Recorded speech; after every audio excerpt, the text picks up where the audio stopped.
प्यारे विद्यार्थियों, स्वागत है आप सभी का। आइए देखते हैं कक्षा 9 गणित में अध्याय 8 जिसका नाम है चतुर्भुज। इससे संबंधित कुछ महत्वपूर्ण ऑब्जेक्टिव टाइप क्वेश्चंस। प्यारे बच्चों, इसमें क्वेश्चन नंबर फर्स्ट है कि चतुर्भुज के चारों कोणों का योग, या फिर हम ये कह सकते हैं कि किसी चतुर्भुज के चारों कोणों का योग। जैसे त्रिभुज के तीनों कोणों का योग 180 डिग्री होता है, तो यहाँ पे प्यारे बच्चों आपको ध्यान रखना है कि चतुर्भुज के चारों कोणों का जो योग है वो कितने डिग्री होता है? 360 डिग्री होता है। तो प्यारे बच्चों ये हो गया हमारे पास क्वेश्चन नंबर 1। आगे बढ़ते हैं क्वेश्चन नंबर 2 की तरफ। क्वेश्चन नंबर 2 में कहा गया किसी त्रिभुज की किन्हीं दो भुजाओं के मध्य बिंदु, किसी त्रिभुज की किन्हीं दो भुजाओं के मध्य बिंदुओं को मिलाने वाली रेखा, मिलाने वाला रेखाखंड तीसरी भुजा के डैश होता है। तो प्यारे बच्चों यहाँ पे इस तरह की बात कही है कि कोई त्रिभुज है, जैसे ए बी सी एक त्रिभुज है, किन्हीं दो भुजाओं के मध्य बिंदु, यानी कि ये हम डी मध्य बिंदु मान लेते हैं ए बी भुजा का और ई मध्य बिंदु मान लेते हैं ए सी भुजा का। तो इन मध्य बिंदुओं को मिलाने वाला जो रेखाखंड होगा ये डी ई, ये क्या होगा? तीसरी भुजा, जो तीसरी भुजा बच गई है ए बी और ए सी को छोड़कर तीसरी भुजा बी सी, इसके क्या होता है? समांतर। जो रेखाखंड है ये क्या है? इसके समांतर होता है और इसका आधा भी होता है, और इसका आधा भी होता है, ये आपको ध्यान रखना है। तो यहाँ पे यही पूछा गया, तीसरी भुजा के समांतर होता है। तो पहले बच्चों ये हो गया हमारे पास क्वेश्चन नंबर 2। आगे बढ़ते हैं क्वेश्चन नंबर 3 की तरफ। इसमें कहा गया किसी त्रिभुज की एक भुजा के मध्य बिंदु से, किसी त्रिभुज की एक भुजा के मध्य बिंदु से दूसरी भुजा के समांतर खींची गई रेखा, दूसरी भुजा के समांतर खींची गई रेखा तीसरी भुजा को डैश करती है, तीसरी भुजा को डैश करती है। तो ये हमें बताना है।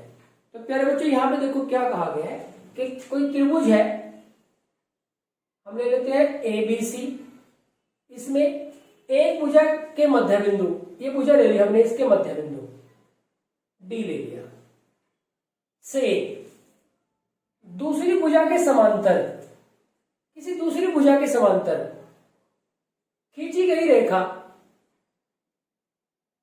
या रेखाखंड, देखो इस बीसी के समांतर जो खींचा गया रेखाखंड है, तो तीसरी भुजा है उसको क्या करेगा? देखो ये डी इसका मध्य बिंदु है, ये इसके समांतर है, तो ये ई भी मध्य बिंदु ही बनेगा। यानी कि तीसरी भुजा को, जो ये रेखाखंड है, जो ये रेखा है, वो एसी यानी कि तीसरी भुजा को क्या करेगा? समद्विभाजित करेगा या करती है।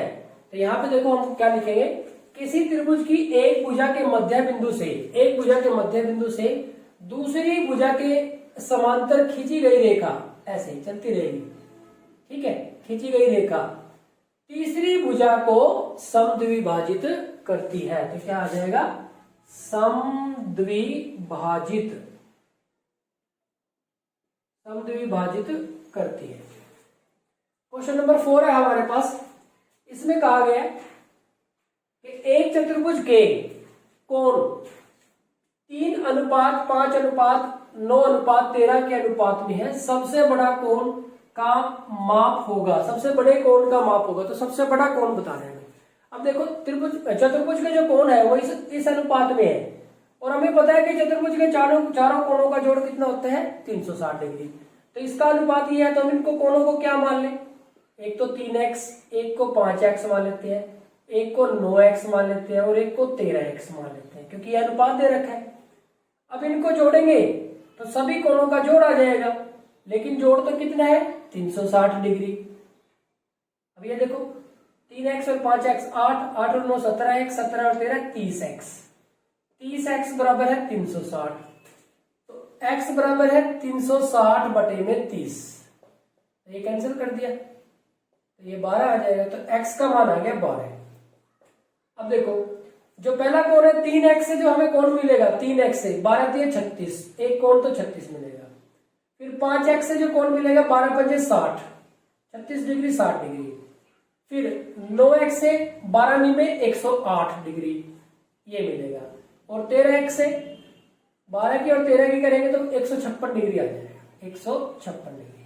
तो इनमें सबसे बड़ा कोण 156 डिग्री, सबसे छोटा कोण 36 डिग्री। तो इसमें कौन सा पूछा गया है? सबसे बड़े कोण का माप।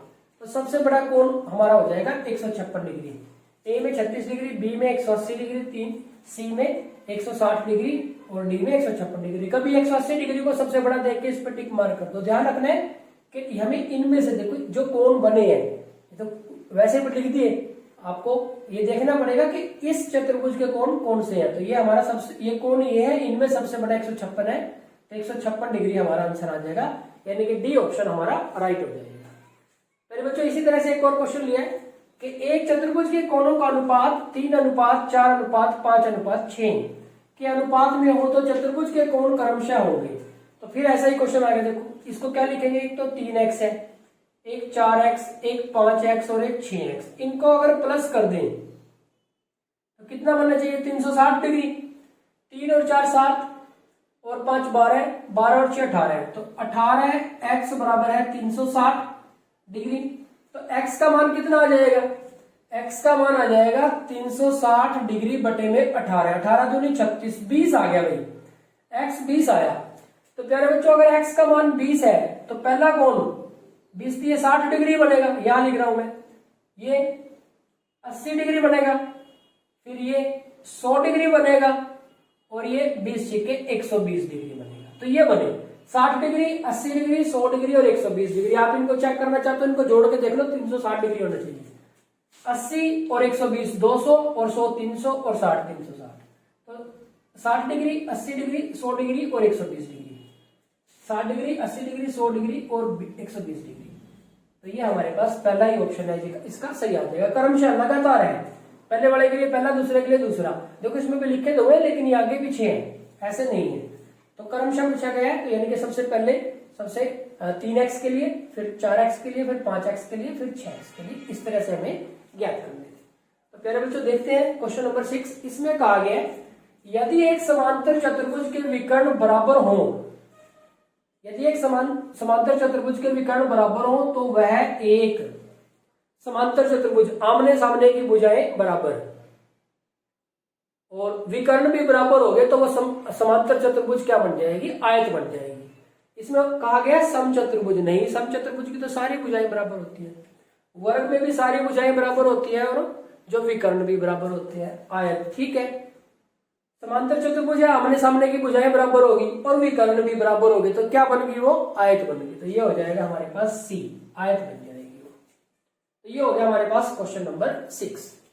देखते हैं प्यारे बच्चों क्वेश्चन नंबर 7। और क्वेश्चन नंबर 7 में कहा गया है कि त्रिभुज की किन्हीं दो भुजाओं के मध्य बिंदुओं को मिलाने वाली रेखा तीसरी भुजा के समांतर होती है। रेखा या रेखाखंड? रेखाखंड ज्यादा बढ़िया रहेगा।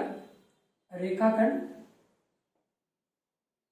तीसरी भुजा के समांतर होता है तथा उसका रेखा लिखेंगे तो होती है लिख सकते हैं, रेखाखंड लिखेंगे तो होता है। तो यहाँ पे त्रिभुज की किन्हीं दो भुजाओं के मध्य बिंदु को मिलाने वाला रेखाखंड कर लें, तीसरी भुजा के समांतर होता है। ये तो यहाँ पे ऐसे ही हो गया, यही वाला हो गया फर्स्ट वाला पार्ट, सेकंड वाला जो था, तथा उसका डैश होता है। तो कैसा होता है? उसका आधा भी होता है। ये जो DE है ये BC भुजा का क्या होगा? आधा भी होगा, तो इसका आधा होता है। तो ये हमारे पास एक महत्वपूर्ण परिमेय है, इस रिजल्ट को आपको याद रखना है। तो प्यारे बच्चों ये हो गए हमारे पास चैप्टर 8 चतुर्भुज से रिलेटेड कुछ महत्वपूर्ण ऑब्जेक्टिव टाइप क्वेश्चन। आज के इस वीडियो लेक्चर में इतना ही, लगातार प्रैक्टिस करते रहिए। Thank you very much.